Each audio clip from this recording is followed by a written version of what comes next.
Berbeda dengan Ukraina, tentara Rusia tidak akan pernah meninggalkan rekan seperjuangannya yang alami penderitaan. Kesolidaritasan angkatan bersenjata Rusia di medan pertempuran terus dijunjung tinggi. Terbukti dalam sebuah rekaman yang ramai beredar di media sosial Telegram pada Rabu 8 Mei 2024. Dalam pertempuran tersebut, seorang marinir Rusia terluka, tetapi karena situasi yang tidak memungkinkan, evakuasi tidak mungkin dilakukan. Untuk itu, operator drone dari Brigade Pasukan Khusus Pengawal Terpisah ke-14 segera bergerak membantu kawannya. Mereka menggunakan drone tersebut untuk mengirimkan air dan pasokan medis kepada pejuang tersebut, sehingga dia dapat bertahan dari tembakan musuh. Tampak tentara yang terluka itu sigap menangkap apa yang dilemparkan rekannya dari drone. Tidak diketahui pasti seperti apa keadaan tentara tersebut.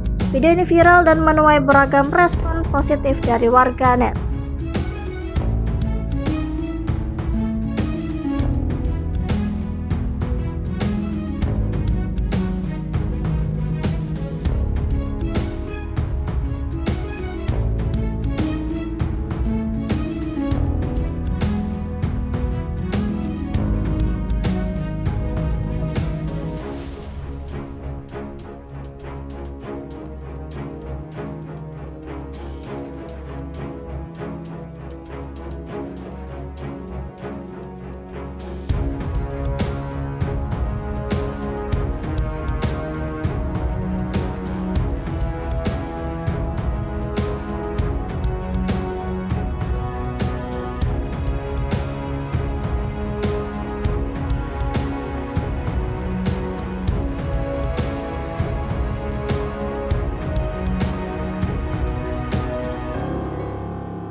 Download Tribun X sekarang, menghadirkan lokal menjadi Indonesia.